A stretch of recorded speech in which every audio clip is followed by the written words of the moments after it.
the sound, you know how we do. This is, of course, the Lounge Presents podcast. We are streaming live on Twitch. And like every episode, this will be available on demand via Spotify, Apple Podcasts, and YouTube. Now, today in the lounge space, we're welcoming an individual, first time ever in the lounge space, first time ever getting the opportunity to chat with this person. And they are going to be prominently featured in Winnipeg as part of the Kultivation Festival. And on August 25th, there will be a screening for their film, which we're going to get right into shortly. But before we do that, obviously, we've got to introduce Sean Devlin to the lounge space. Hey! Hello. Thanks for having me, Jay. Oh, yes. Pleasure.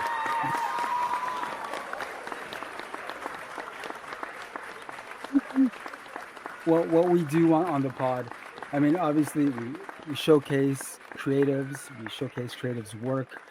But one thing that I have a personal affinity for, obviously, being of Filipino Canadian descent, is anytime we have an opportunity to showcase Filipino talent, then goddamn, that's exactly what we're gonna do. Love it. Hell yeah! Now, Sean, you are going to be screening a film as part of Cultivation this year. We'll be getting to that very shortly. But before we do, we're gonna take it back a little bit, and we're gonna start the way we always start off the pod is, how are you, Sean, first introduced to film? I was first introduced to film mostly through comedies. Hmm. So I'm an '80s baby.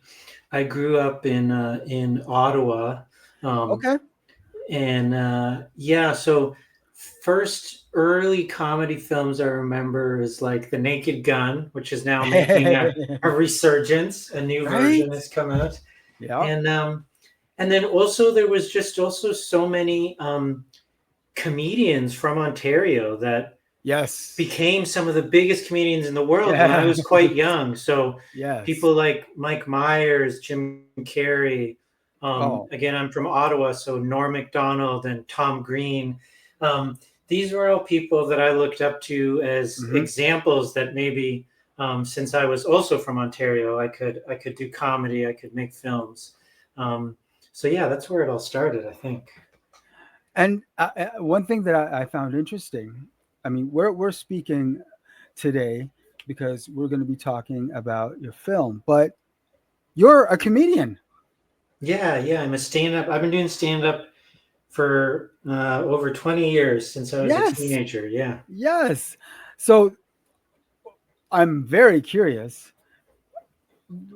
Obviously, the foundation for you was comedy. So what was it about comedy that made you want to pursue it as, you know, something that you really wanted to do?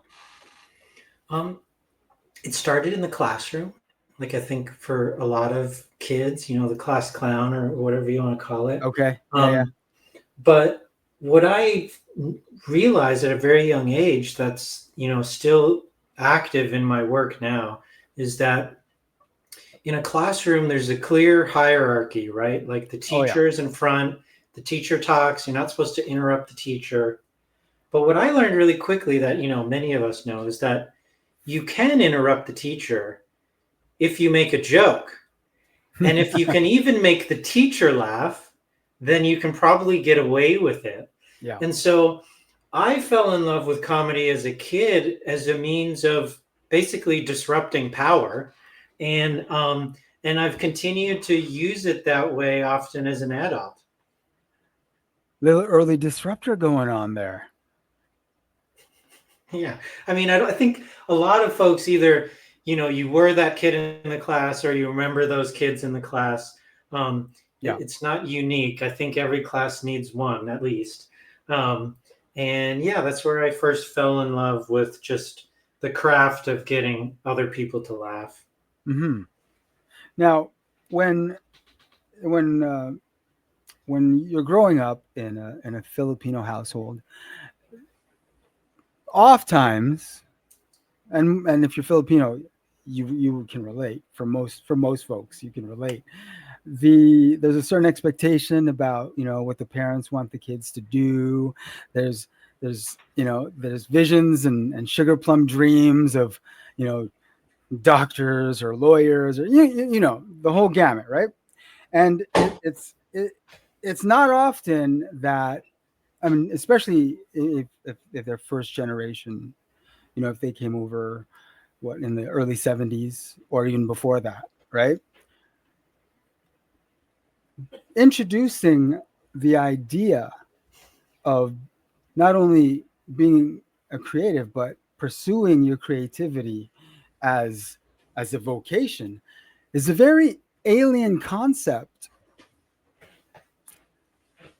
When you knew that this is what you wanted to do, how did the family react to that?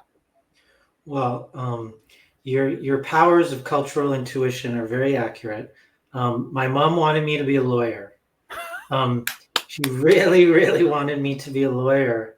And to be clear, so my mom immigrated to Edmonton as a student during the Marcos reign. That Yeah. and but my dad is white. My dad's from the Maritimes. He's like of Irish ancestry, so I'm mixed. So my mom had all those hesitations that you're describing. My dad a little bit less so, and that was definitely helpful. But I do remember how I did it. I knew I wanted to do comedy, and I was, I think, maybe 13 or 14. And I was scared to tell my mom because I knew she would at least have questions, if not outright. Yeah. And so what I did is I actually told her, my uncle, who was one of her favorite relatives. Okay. I told him, and I asked him to tell her that he would be kind of the first one through the door, and get that initial backlash. And maybe by the time she talked to me about it, she might have gotten some of that opposition out of her system. So that was how I approached it. And that was when I was a teenager. And to be honest, she didn't fully accept it until my late 20s. Like, I had been doing comedy almost 10 years at that point, and gone to film school, and working in these industries. And she would still be like, "Oh, have you thought about going back to school? Have you, all these things?" And and then it was in my late 20s she eventually accepted it, and for some reason appreciated it. For the first time. It was a breakthrough. Now I've got to ask, what brought that breakthrough on? What did it take? Yeah, so it was that one of her younger colleagues at work had come across my comedy and told her, like, "Oh gosh, I saw Sean do whatever the thing was, and he was great. That was so funny."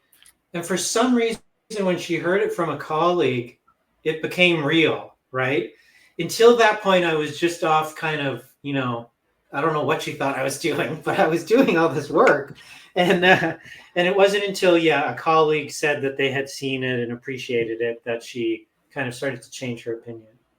There you go. I've found over time and talking with creatives, especially of Gen X, Millennial, and Gen Z. I'm talking like the full gamut. There always is a breakthrough moment, but it takes a situation similar to what you described. Yeah. For it to coalesce in their minds that, oh, Yeah. they are this, or they are, fill in the blank. But it always takes that moment. Yeah. Yeah, because you're still, until a certain point, you're still the baby. I think they remember you as a baby. They think you're, just going out and doing things. And when my mom was when my mom really wanted me to hear her, let's say she was kind of frustrated, she wouldn't say my name. She would start the conversation saying, "My child." Oh. And then she would make her point. But I think that language is indicative of, even in my 20s or whatever, talking to me this way, that's ultimately how she viewed me until, other people started to see my work in Yeah. the public sphere. And then she appreciated it a little differently. Oh yeah. And I mean, you can't really blame our parents for it taking that, because they're hardwired in a certain way, and really they're just looking out, right? They're just looking out. That's all. Yeah, looking out. And I mean, her journey, I think, like a lot of Filipinos, was, there was a very specific way she was able to come to Canada. And Yeah. she, growing up, she lost her mom at a very young age. She was, raised by her grandma, and they were, Mm. basically landless squatters when she was very young. So she Mm. really, started her childhood at that place. And Yeah. then when she came to Canada, it was on like a full ride scholarship. Like, she Nice. just did so well at school in the Philippines Yeah. that eventually the Canadian government not only paid for her school, but like paid to bring her over here, Yeah. paid to like set her up. Yep. So for her, everything she got in my whole life that I've enjoyed, and my existence even, it all came through, of course, hard work and commitment to studies. And so, when you're saying you want to crack jokes for a living, it definitely It's- runs counter to, the only thing that she knew that worked, right? And it did work. So yeah. I never really held it against her. I think, there was times of, frustration, but over time Yeah. she came around. And Yeah. yeah, I get it.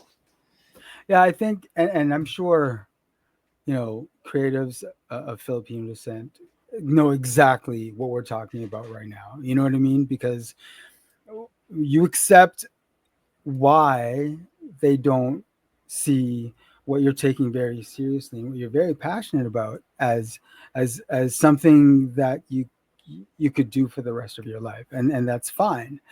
But I mean, there's also those feelings of, yo man, can I be seen? You know what I mean? Yes, right. Totally. Right. And that there's that too. And I mean, creatives are we're traditionally hard on ourselves already. Yes, very much. Yeah. I mean, no one, you know, criticizes ourselves as much as we do. So sometimes, like you understand why, but you're like, I really wish you would just get it. Yeah, yeah, totally. Well, and I mean, and part of it too was like, there was some stuff comedically that I enjoyed watching that for Yeah. her was like lost in cultural translation. Yeah. So like Exactly. Saturday Night Live, which I loved growing up, and my dad Hmm. enjoyed because he had Hmm. also experienced it since he was like a teenager or whatever.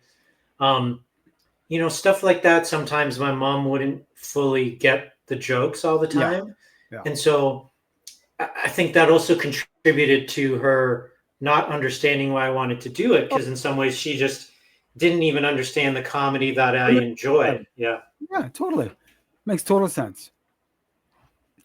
Now, what I find interesting is, as a comedian who you've been doing the damn thing for a minute now.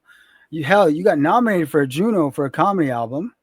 Oh, thank you, sir. Yeah. I mean, obviously you know what you're doing, and you're following the path that you were meant to follow. I find out about this film and the fact that it's not necessarily your first production. You're behind the lens rather than in front of it. It made me wonder, you know, how do like what did it take for you, who is accustomed to being the center of full attention, especially for a comedian? It's just you on stage. You didn't like, have you done any acting in front of the camera beforehand, or did you just drive yourself directly behind the director's chair and said, "All right, let's shoot"?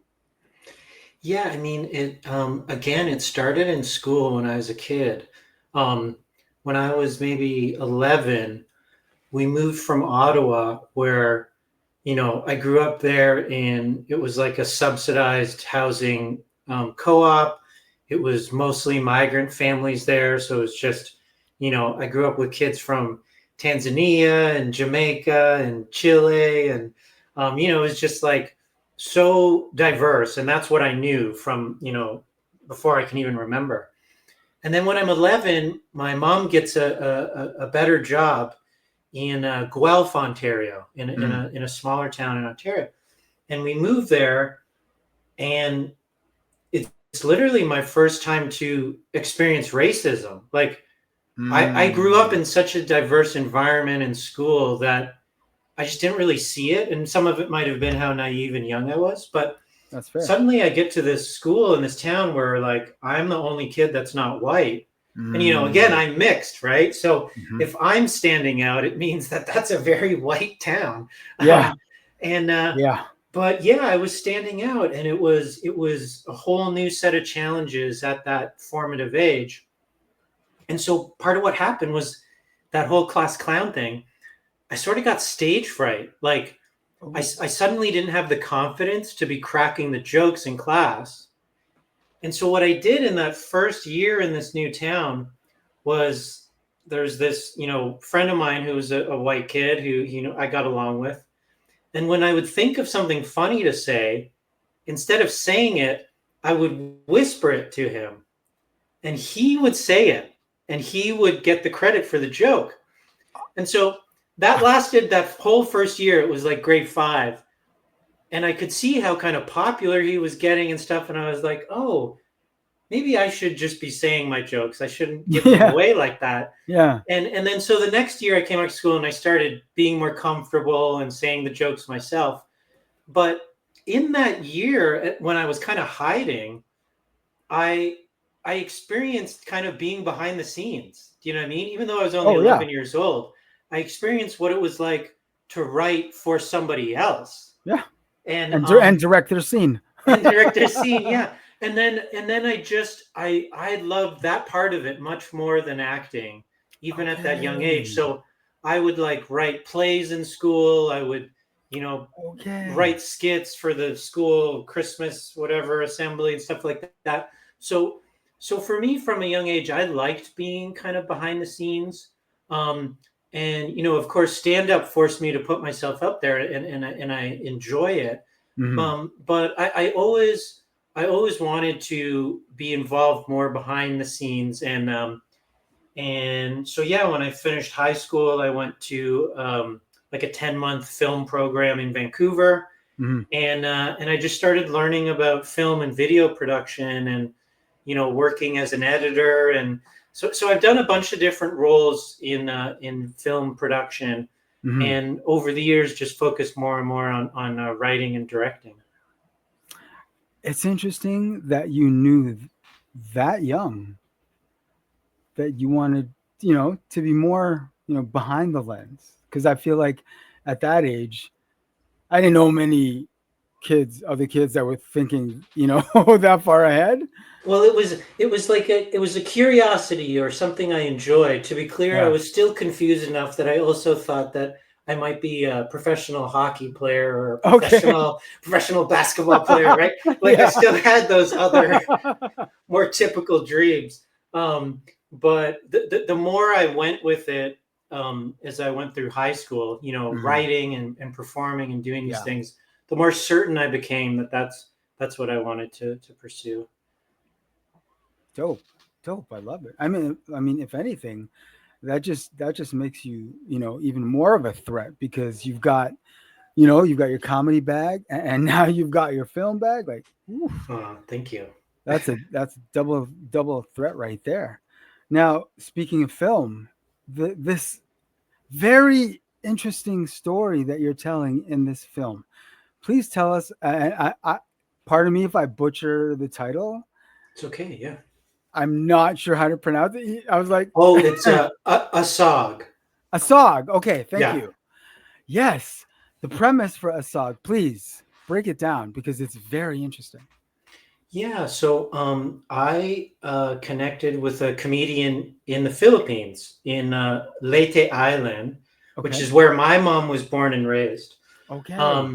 And so when Typhoon Haiyan or Yolanda, who, I think your listeners will remember, at least the Filipino ones, from 2013, was the strongest storm ever recorded at the time. And the island that it decimated was, many islands were affected, but the one you saw in the news where there was huge devastation was Leyte. And so, this was an island that I had, been introduced to through my mom and come to love through my mom's, being born and raised there. And so when I saw the devastation, I really wanted to do something. And I had a mentor who had taught me this really great thing about responsibility.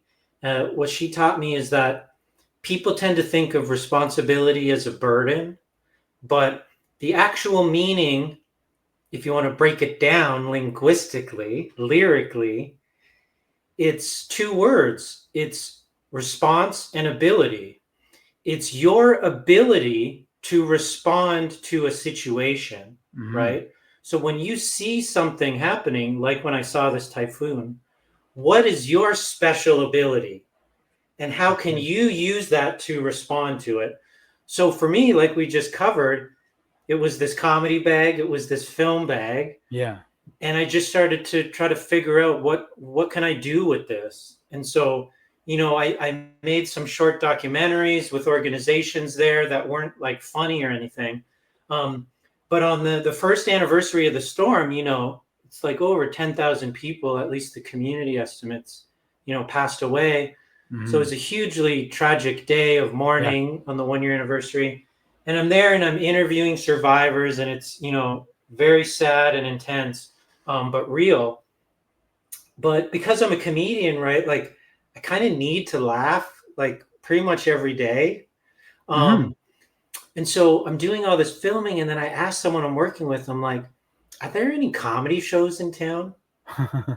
And I almost thought it was maybe an inappropriate question, but they're like, yeah, you should go to the other side of town to this bar. You got to go see Jaya. Jaya's doing a comedy show, and they're actually doing this big comedy show tonight on the anniversary of the storm. And I thought, wow, that's a really bold choice to do a comedy show on the first anniversary of this huge day of mourning. So I go to this show, and like, your Filipino listeners will know, it's not like Canadian comedy, it's Filipino comedy, right? So there's jokes, there's stand-up, but there's singing, there's dancing, there's karaoke, of course. And there's what, in the West we would call drag, but Jaya doesn't call it drag. Jaya just says, I'm Jaya and I'm a comedian, right? So Jaya's doing jokes, the audience is in stitches, and then the karaoke portions come in the show where someone from the audience will get on stage and sing. And every time someone gets on stage, they choose to sing the favorite song of a loved one who they lost in the storm. Oh, damn. So they're covering all the classics you might expect at a Filipino karaoke, right? It might be Frank Sinatra, whatever. Yeah. Oh, but as they're doing it, they're just weeping, right? But then everyone in the crowd has also experienced this, right? Like it's the anniversary. Everybody lost somebody. Yeah. So the whole audience starts weeping, right? But of course, these Filipinos, they're gonna finish the song, so they nail the song. All this emotion comes out, and then Jaya walks on stage and starts snapping jokes, and everyone starts laughing again.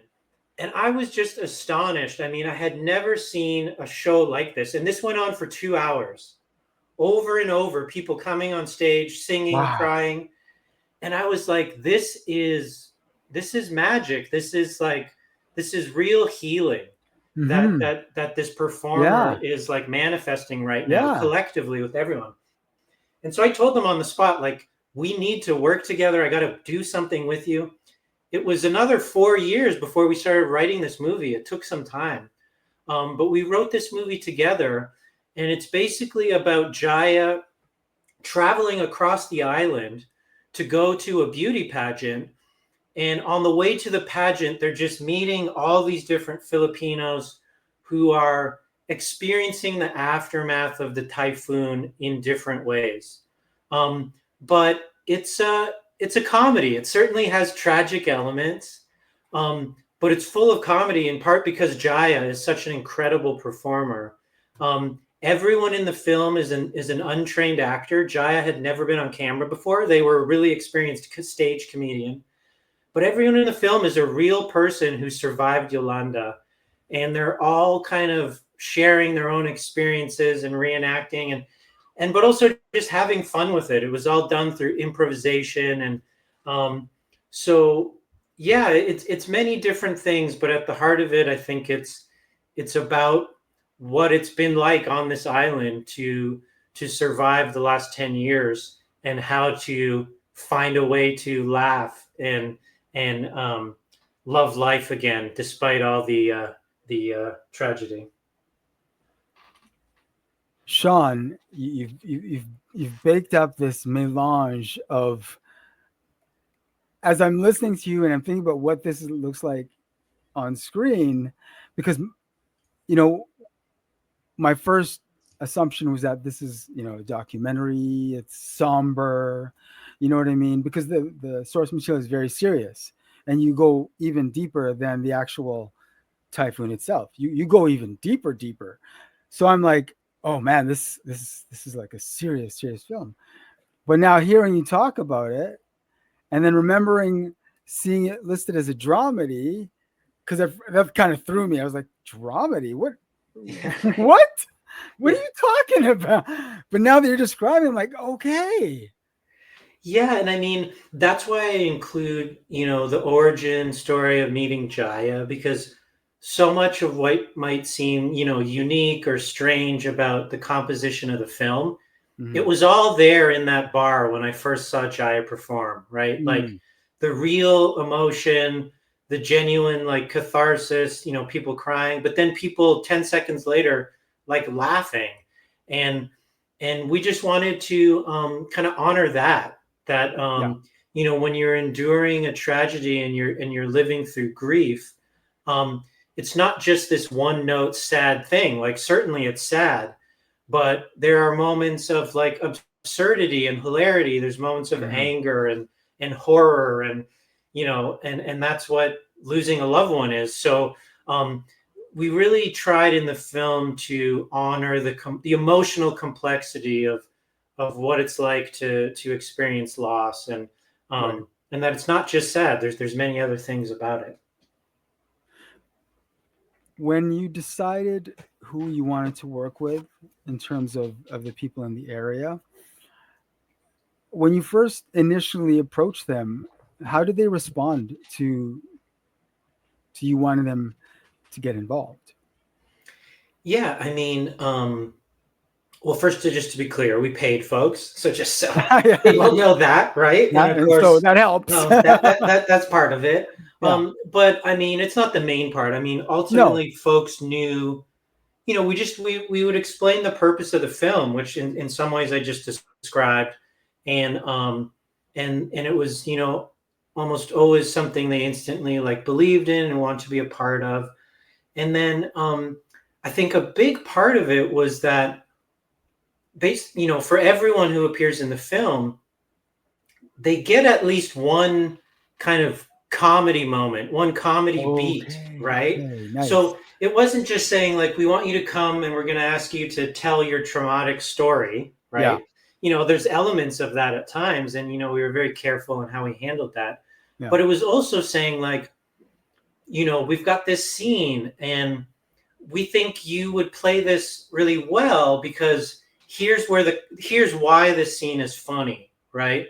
And to give an example, one of the scenes early in the film, one of the young protagonists in the movie, he's a teenager and he's lost his mother, and his neighbors, he has 3 female neighbors who come over, and they're talking to him about needing to prepare the novena ceremony for the 1-year anniversary of her passing, right?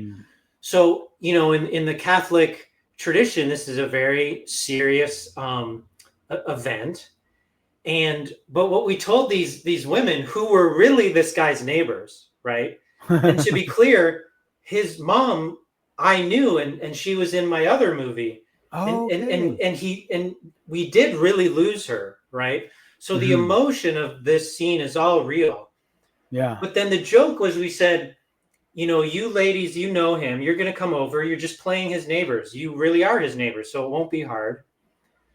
But the joke is that when you're starting to explain the preparations for the novena, you just get really excited about planning a party. And then it's just the three of you vibing on the details of all the stuff you could do for the party, the food, the decorations, and as soon as we explained that, they got it. They started giggling, right? And to me, that's the foundational part of making this film, is getting people in on the joke, right? Because Got it. then when these atis, they get the joke, then they're just running with it, right? Hmm. They're improvising. I'm like, what is stuff that you would bring to the party? And they're just making stuff up and saying stuff, and eventually they say something and it's really funny, and we're like, oh, that's great, do that again. But the key to it is that they're in on the joke, they get why it's funny, and they're Yeah. running with it. Yeah. Yeah. Nice. Love it. I love it. I like what you did there. That certainly readjusts what I'm thinking about this film. Okay. Like I said, I honestly thought it was like, it was somber, and it was, just here's the facts. This is what happened. This is the toll, you know, on the community and the people in the community. But I like that you put that twist into it. It makes it not necessarily more palatable, but definitely more interesting. Yeah, I think so. And I think, you know, of course, we have audiences in mind making a choice like that. But Yeah. ultimately, it started with ourselves and the people we were working with. Is just like, we don't want to just be asking people to re-traumatize themselves over and over. We Yeah. don't want to. We don't want to just be making a movie for years where that's all that we're doing. Yeah. Like, Jai and I are both comedians, so it's like, of course, we're going to bring comedy into this, and if we can get other folks involved, no matter how inexperienced they might be, then there's going to be some aspect of just fun in making this thing. Yeah. And if we have enough fun making it, that's going to communicate to the audience. And as the Exactly. movies toured the world, we've just seen that there are, of course, there's serious moments, there are like tragic moments and very real sadness in the film, but it's consistently got this comedic tone throughout it, and the audiences seem to love it. Well, what I like about it is the fact that the people that are featured in your film, they're not defined by this tragedy. No, yes. That's the Yeah. best part. Yep. Great point. Yeah. Love that. Oh, love it. Damn. Now, shooting in the Philippines, I'm sure is mad fun, big fun. Like the idea of being able to go down and shoot anything. I I, I personally have a couple things I'd love to do in the Philippines. Oh, In cool. terms of Okay. the production of some sort. But I'm not okay. I'll be honest. I don't speak the language. I'm not fluent Yeah. at Me all. neither. Me neither. Yeah. Right. So how did you communication to shoot when you Yeah. don't So speak the same language? it was really challenging, and it took a long time. I would work through translators. Jaya would often be a Mm, translator. Um, but not only do I not speak Tagalog, but because the people in the film aren't trained actors, and they're just kind of, we would have an outline for a scene, and then they would, for the most part, improvise the dialogue. right. Um, we would just invite them to speak in whichever dialect they were most confident and Oh. comfortable speaking. So Oh. there's multiple dialects in the film, just Oh. depending on who was on camera. And Yeah. so yeah, I would work through translators, and the interesting thing is that even though I wouldn't know necessarily the full detail of what people were saying as it was happening, right? I would Mhm. have to wait for the translation afterwards. Yeah. I could see, like, as a director and as a comedian, I can see the timing and I can Okay. see the rhythm Yeah. or like the emotion in their performance. Mm. And in an interesting way, me not understanding the words allowed me to focus more on those universal aspects that when we show the movie in Poland or in an English speaking country or whatever, they similarly don't understand the words. They're Right. also engaging more with that level of it. So Yeah. um, yeah, it allowed me to do that, and it was a way in which people who appeared on camera got to have more control of how they Hmm. were being, portrayed, right? Because they're Yeah. they're speaking in their own dialect and largely in their own words. Um, and yeah, it just meant it took time. It was slow. Yeah. I can imagine. Yeah, yeah. I can imagine. That's that's that's awesome that you're able to do that though, because I mean, to be able to shoot anything, period, to be blessed with the creativity, to have a vision that you can bring to life and share. I mean, there's that, right? Just being gifted with that, but then being able to take that gift and do something like what you did with this film, ASOG. I mean, it's it's part of it's part one of the best things about being a creative, that if you're not a creative, you're never gonna know that type of that feeling of, you know, that Hmm, intangible hmm. feeling that obviously I'm having trouble finding the words for as a creative, and sharing what you're able to come up with in your head and sharing it and being open to share it with the world, not just, you know, your family or your friends, but you're sharing this with the entire globe. And from what I've seen, the reception has been phenomenal. Yeah, it's been really well received. And I mean, in terms of that vision thing, I think because of how collaboratively this film was made, part of the pleasure I get from it is in the end, it is in some ways what I envisioned, but in, Hmm. in maybe just as many ways, there's a bunch of stuff that's not what I envisioned, right? Which is just Hmm. all these things that these other folks brought to it from their real lives, from their real Yeah. stories, um, and so it grew and it evolved as we were making it. And then when it's done and you look at it, it's like, oh, that's what we were doing. We started making this in 2018, right? 7 years Mm. ago. So it's been really well received. It's done a lot of major festivals and just festivals all over the world. And I haven't been able to go to all of them, but all the ones I've been to, it's been incredible to see Filipinos showing up. So Yeah. like, we had sold out screenings like in Brazil, where like the Filipino restaurant in Sao Paulo is like bringing people out. Um, Nice. we had screenings in Warsaw in Poland, where this Filipino priest brought his whole congregation to the Hey, cinema. And nice. then we're in Australia, and of course, so many Filipinos there coming Yeah. out, and so it was just like everywhere we went, like Filipinos showed up, and not only Filipinos. The film is not just for them, right? It's not just No. for our Filipino friends, but it definitely resonates in that way. Oh And yeah. then the amazing thing has been seeing how it resonates with folks who aren't Filipinos, seeing the Hmm. parts of this very specifically Filipino story that are in some sense universal, or at least relatable to people from lots of different cultures and backgrounds.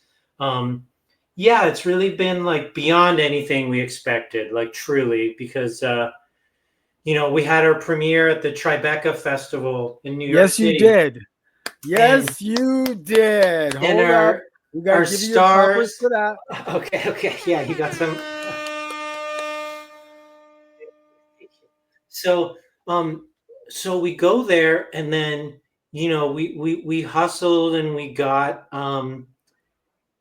tourist travel visas for Jaya and Arnell, the two stars. Nice. And Jai and Arnell had never left the country. Like Hmm.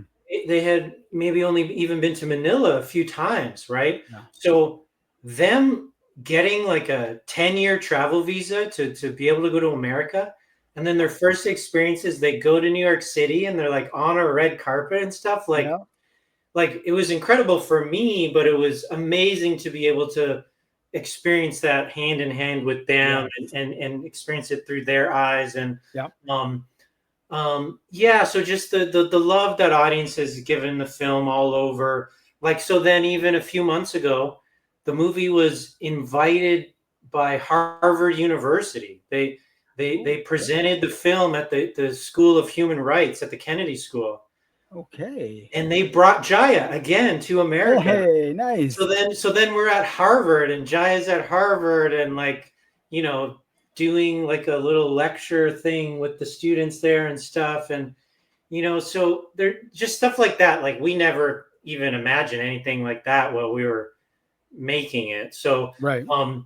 yeah, getting to see the movie go out into the world more and more has been like a huge blessing. And anytime I'm able to be with an audience that's experiencing it, it's just it's fantastic. Yeah. Oh yeah. I can imagine. I can imagine. Earlier, I alluded to the fact that the film goes a little deeper. We don't want to give too much away, obviously, because we want people to come out and see this, right? But I know we can talk about the fact that when you do any sort of production, you know what you envision for it, and like you said, usually there's some surprises along the way that you didn't expect that happen to work out really nicely. One thing that I think was interesting was who was listed as the EPs for your film. Right. So Adam McKay, who's a huge comedy director, did all Yep. these Will Ferrell movies, and Yep. used to be the head writer at Saturday Night Live and Mm-hmm. Succession and all this stuff. Mm-hmm. Um, he came on board as an executive producer. Alan Cumming, who hosts Yes. Traders, and this amazing actor, he came on Mm-hmm. board. And then Joel Kim Booster, who I've known for a few years just through stand up. He came on board. So yeah, we've been fortunate to have these, like, some pretty big names, at least relative to my own or to Jaya's name, to come on board and just help to raise the visibility of the film, Yeah. because they saw what we had done, and just felt like they wanted to help get it seen by as many people as possible. It's interesting that you say get it seen by as many people as possible because yes, obviously that is the aim, and based on everything we've been able to hear about this film, if you don't want to see this film after this pod, I can't help you, homie. You know what I'm saying? Thank you. But the again, I don't want to give away too much about the film, but I read somewhere, maybe you can clear this up. Yeah, totally. Was there an attempt for this not to be seen by a wider audience? Yeah. So basically, what happened is, it's not giving away too much, but one of the things that happens in the film is along the road, they encounter some folks who, truthfully, in the aftermath of Yolanda, of that storm, the Ayala Corporation, which is the biggest real estate company in the Philippines. I'm sure Okay. your Filipino listeners are familiar with them. They, in partnership with some other companies, swooped in right after the storm, and basically took the land that these, more than 5,000 people lived on, and wouldn't let them come home, and then built a resort and an airport on it. So, this is a very real, very, awful thing that happened. And some of these folks are featured in the film, explaining, what they experienced, and all this. And when a company does something like that, especially in the Philippines, they really feel like they can get away with it because no one will find out. Because, these people on this island, the island is called Sicogon. It's a very remote, small island. Mm. And so when we made this film, the community, of course, really wanted it to happen because they had been demanding justice and reparations for years, and they felt Right. an international film was going to help them get that. And so this company has, at different moments, especially at its Manila premiere, it was invited to the Cinemalaya Festival in Manila, which is a great festival there, and then it was screened at a cinema that was owned by Ayala. When you talk about things you never expected to happen. Poetic. And so we were like, well, this is going to be interesting. I wonder what's going to happen here. We thought they might just cancel it, or we didn't know what they would do. And so what they ended up doing was they because they controlled the ticket sales, they made it hard for people to buy tickets.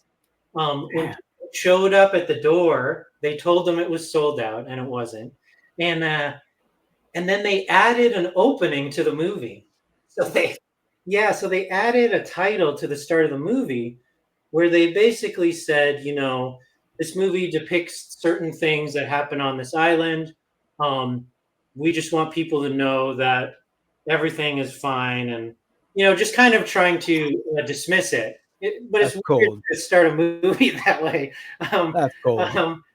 And so people got upset when we shared this on Instagram that this had happened, As they should. and they started, messaging Ayala on Instagram, and so we demanded that Ayala should pay some of these reparations that were overdue. Mm-hmm. And literally within 48 hours of this Instagram response, they turned over a check for over $500,000 to the community. Damn. For the outstanding reparations.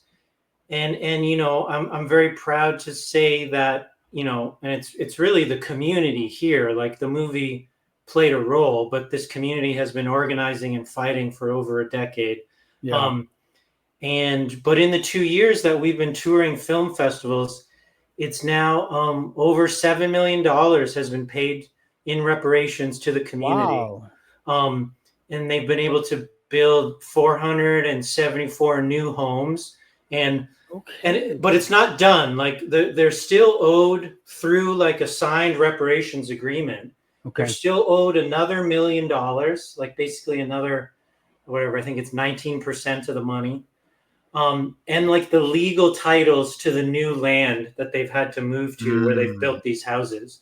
So it's definitely been like a successful, solidarity effort with this community via this film. Yeah. It's not finished, right? Like, they're still owed, a large chunk of money in these deeds. So, and then the important thing is, like, the at the end of the day, the reason the corporation has responded is because of people who come watch the movie, right? If we made this movie and nobody saw it, the corporation wouldn't care. Right. But every time audiences show up and it keeps going to new cities or, getting new viewers online, the company's tracking this. And the more people see it, we've very clearly seen, the more the company honors the commitments they've made to reparations. So, for anyone who's listening in Winnipeg, want to get all those Filipinos in Winnipeg to please come out and see this movie, because it is really making a difference. And not too often you get an opportunity to make a real difference back home and just do it by eating some popcorn and Right. And then watch the movie and then sign the petition and that stuff too. But just please come watch the movie and get engaged with what's been happening. Still a disruptor, eh, Sean? Yeah, right. Thank you for bringing it back. Thank you. Full circle. It's a lot of the elements of that are all there in what I was enjoying as a kid in school.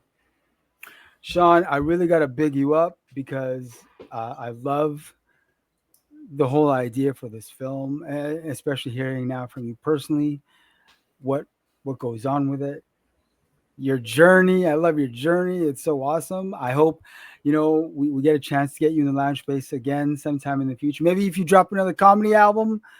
Yeah, let's do it. Thank you. You're not done with comedy, I'm assuming. No.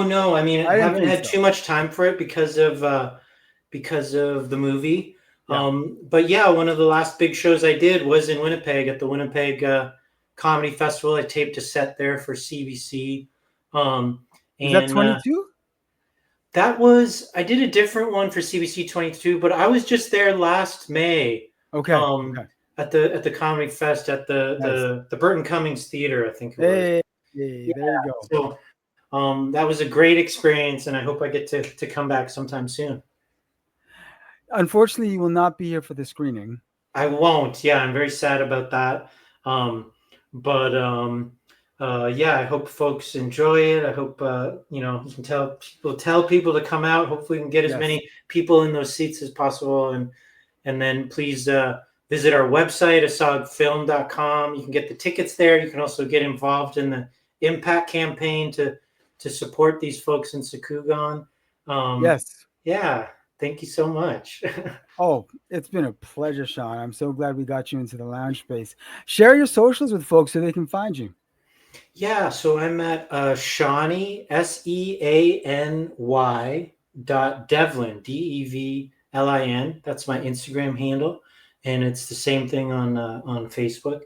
And then it's ASOG Film, just one word on Instagram and Facebook, and the website as well, asogfilm.com. There you go. Sean, once again, thank you so much for spending some time with us.